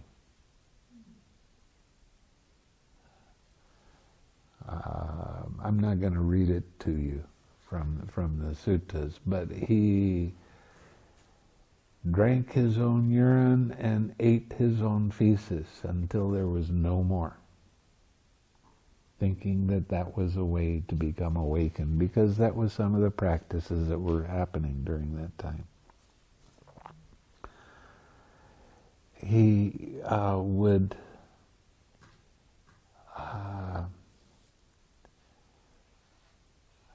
would sleep on thorns and things like that. He would hang from a tree upside down because he thought that might be the way to become enlightened. He starved his body. Everybody knows about that one. Really a lot. But every practice he did, he went to the end of it. And he said, I can do this as a human being this far. Nobody can go further than that without dying. But they can equal what I've done to see whether the Nibbana was attained that way. A lot of people in India especially think foods. If you just eat this food or that food, then you'll become awakened. So he did that to see how it went. And he did things like holding his breath. And you know that partition you have here under your tongue? He cut it so he could swallow his tongue and stop breathing through his lungs. And when he did that, the air started going through his ears, and it was really loud. So he started plugging his ears up when he was holding his breath. And then he would have really intense pains, like somebody was, two men were big and strong and they held him over a fire and it was burning his feet up, and that's what it felt like. And he would stop and he would regain a little bit of strength, and then he would say, well, I think I'll try that again, see what happens. And he tortured himself and went to the end of it to see whether, is this work or not? And I, for one, truly am happy that he proved a lot of those things don't work. So I don't have to try them. Yeah. You mentioned about the 8 different sanghas, Yeah. and then can you tell a little bit more about the path and then fruition in the 8 different levels, right? The 4 different levels? Actually, you're going to have to wait for that. Okay, I'll do that next retreat. There's some suttas in here that are really good, fun suttas that talk about these kind of things. Okay? Yeah. You had made a comment, I think you said Sariputta attained Nibbana while fanning the Buddha. Yeah. Was that just an understanding, or did he lose consciousness? It happened fast. It happened. Fast. So What happened was, Sariputta, he and Moggallana became Buddhist monks at the same time, and Moggallana became an arahat in 7 days. And Sariputta, it took him 14 days. He was kind of slow. But the reason that happened was he kept on watching how dependent origination worked, and he was fascinated by it. And when he was fanning the Buddha, now he had the potential to become an arahat really fast. While he was fanning the Buddha was giving a Dhamma talk to somebody else, and Sariputta realized that the Buddha was not even attached to the Dhamma. And he saw that he was. He just had one little tiny attachment. And as soon as he let it go, he had a very quick cessation and attainment with fruition of arahatship in the time that he did this.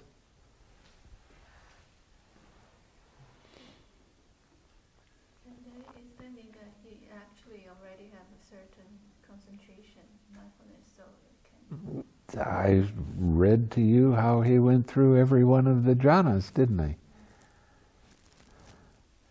But it can happen at any time. I've had some students that have not even gotten to the arupa jhana, and they had the experience of Nibbana. Now, in the past, at some point, I'm sure that they did meditation. That's in some lifetimes.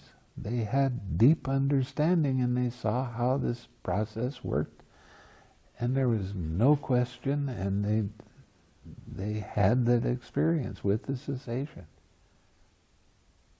It's pretty interesting.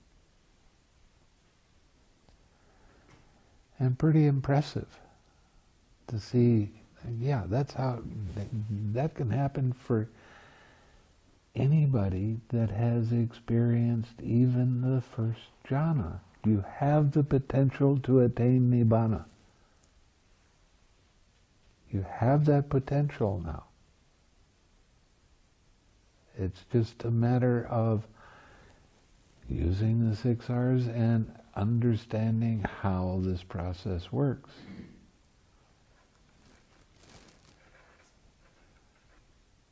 So, you ready for it to happen tonight? Why not? Don't push for it to happen, please. Yeah. Monty, but isn't waiting for Nibbana a craving? Yes. Well, I had a Korean man that did a retreat with me, and he was zooming up to neither perception nor non-perception. And he just stopped. He didn't go any deeper. And I didn't actually know what to tell him. So I said, why don't you ask yourself a question? And he was getting angry at me like I was stopping him from attaining Nibbana. And I said, you need to ask yourself what is making you slow down with your progress. You just ask one time, and this is in the suttas, what is the cause and condition for this arising, or not arising, as the case may be. So he went off and he asked that question, and his intuition came back. And the next day I said, his face looked a lot brighter, and he was not so angry at me, like I had some control over it. And he said, I stopped waiting. Okay, waiting is being impatient, right? Who's impatient? Who wants something to happen? Right after that, he did very nicely.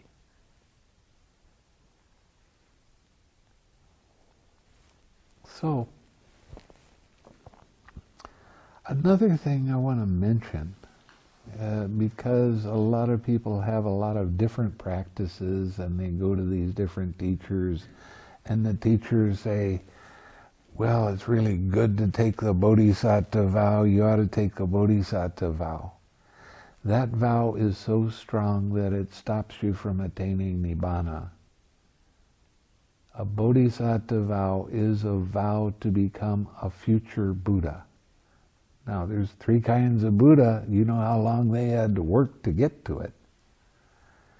If you don't take a Bodhisattva vow in front of a Sammasambuddha, and he will look into the future to see whether you have strong enough determination to go through all of the things necessary to become a Buddha.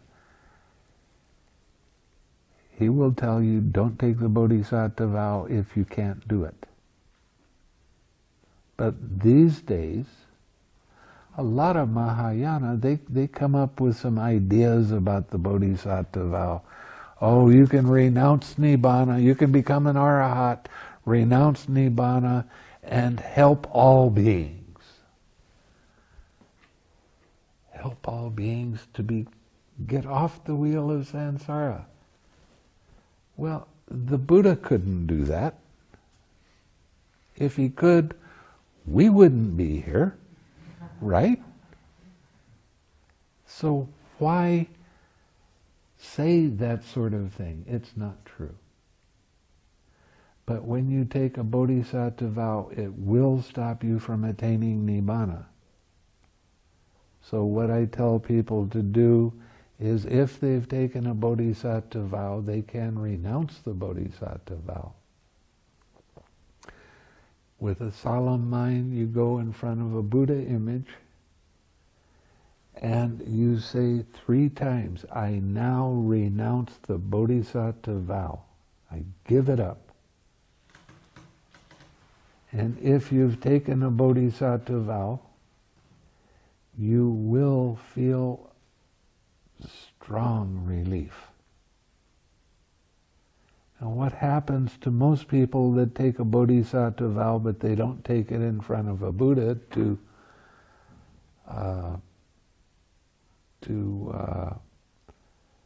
find out if they really can do it or not, is that after a few thousand lifetimes, they start realizing that this is really a difficult path. And then you give up the Bodhisattva vow, but you're not in a Buddha era anymore, so you're stuck in samsara until you get to be around in another Buddha era. So I don't think that it's skillful to take a Bodhisattva vow, because you go through a lot of suffering, many lifetimes of suffering. And it's really nasty. I mean, there's instances in the Jataka tales where the Buddha, he spent 80,000 Mahakapas in the frozen realm. You like being cold? How about 80,000 Mahakapas of it? Yeah. Okay, so it's possible that in another lifetime that I took that vow? It is possible. If you don't I know, suffered a lot. yeah. All beings have suffered a lot. But did you have a dream when you were kind of a 15-year-old or a teenager like that? Did you have a dream of entering a Buddha? Entering a Buddha, not that I recall. You can renounce the Bodhisattva vow, but the way you know that you're taking the Bodhisattva vow is by having a dream like that, of actually entering in like a little doorway in front and through into the Buddha. I was raised Catholic and I didn't even know what a Buddha was. So, See, if you've taken the Bodhisattva vow, it doesn't matter whether you think you know what it is. You will have a dream where you will enter into a Buddha. but the interesting thing was when I took world religions class as a Catholic, I saw the teachings of the Buddhism and I went, this is truth. And I completely was disillusioned with everything else. Okay. It's interesting. You might have been a Buddhist in some past lifetime. I'm sure. But that doesn't necessarily mean you took a Bodhisattva vow. Isn't it Bodhisattva vow is mostly like in the Mahayana countries, right? They recommend Yes. They are strongly kind of encourage give up nibbana to like say Right. save all the things. Save all beings. But not in Theravada, I think. No. There are some monks that take a Bodhisattva vow, but they don't advertise it. They don't talk about it at all. Yeah, that's why they say like Theravada, the monk only think of themselves, their own nibbana, and the Mahayana said, oh, we are thinking of saving all beings or something like that. Is it true? Yeah, and it's not true.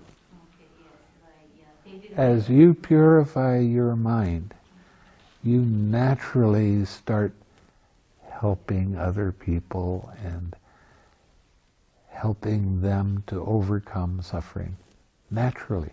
And I had some Mahayana people that had practiced Mahayana for a long time, and they came and they saw how much I was giving Dhamma and helping other people and doing things like that. And they said, "You're a true Bodhisattva." But I'm not a Bodhisattva. But that's what, it looks like that's what we do at the center. We help everybody that comes along. We do a lot of good things. Yeah. Okay. I think you're making a really interesting and powerful point, because I think I've met a lot of people who are seriously interested in Buddhism, and it's almost as if they unconsciously have a wish to be a bodhisattva without having really appreciated what the actual corollary of that decision is. Yeah. Do you think that there are people who sort of quasi-unconsciously commit to being a bodhisattva without really realizing what they're doing? Absolutely. And that vow is so strong that it will stop you from attaining Nibbana. Yeah, exactly. That's why I tell a lot of people, and I don't care whether you keep a Bodhisattva vow or not. It's up to you. But I give you the opportunity to understand how this really works. And I think that's important so that you can make an informed decision whether you want to stay a Bodhisattva or not. So, How would you even know if you did it in the past life? I told you, you have a dream. Well, You have- enter in, you will I mean, enter. you naturally will have it. That's right. When in doubt, renounce it. Yeah.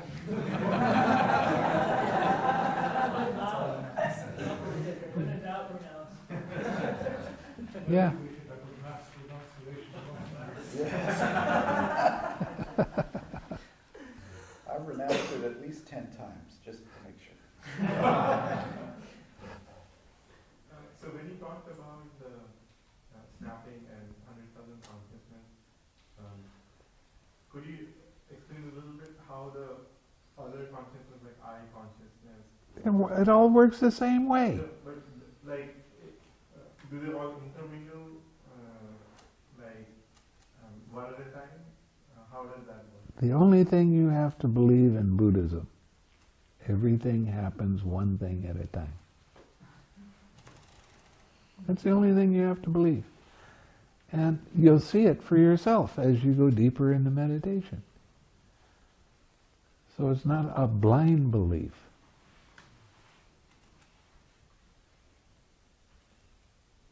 And if you have any doubt as to whether you took a bodhisattva vow or not, renounce.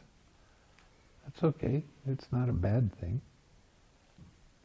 It would be interesting to see if your hit rate of stream entry really recover after you incorporated doing that unhitching from the bodhisattva thing with every group right at the beginning of your relationship. I think I need to spend some time educating first.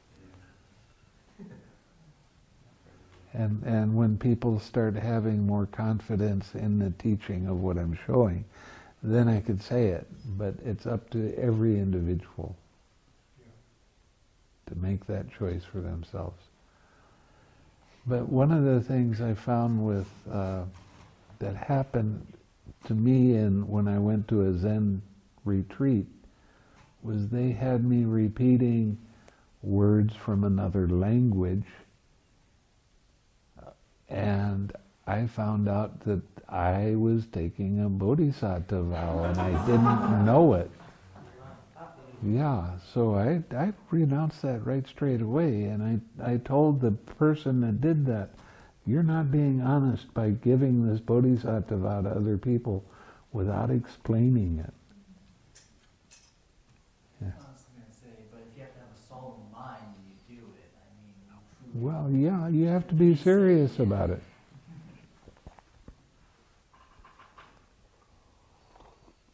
Is there any dream that tells you how many lives you've invested in the vow already? Not that I know of.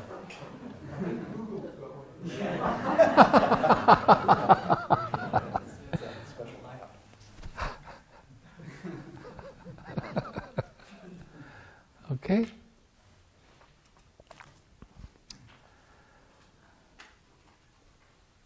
So let's share some merit now. May suffering ones be suffering free, and the fear-struck fearless be. May the grieving shed all grief, and may all beings find relief. May all beings share this merit that we have thus acquired for the acquisition of all kinds of happiness. May beings inhabiting space and earth, devas and nagas of mighty powers, share this merit of ours. May they long protect the Buddha's dispensation. Sadhu.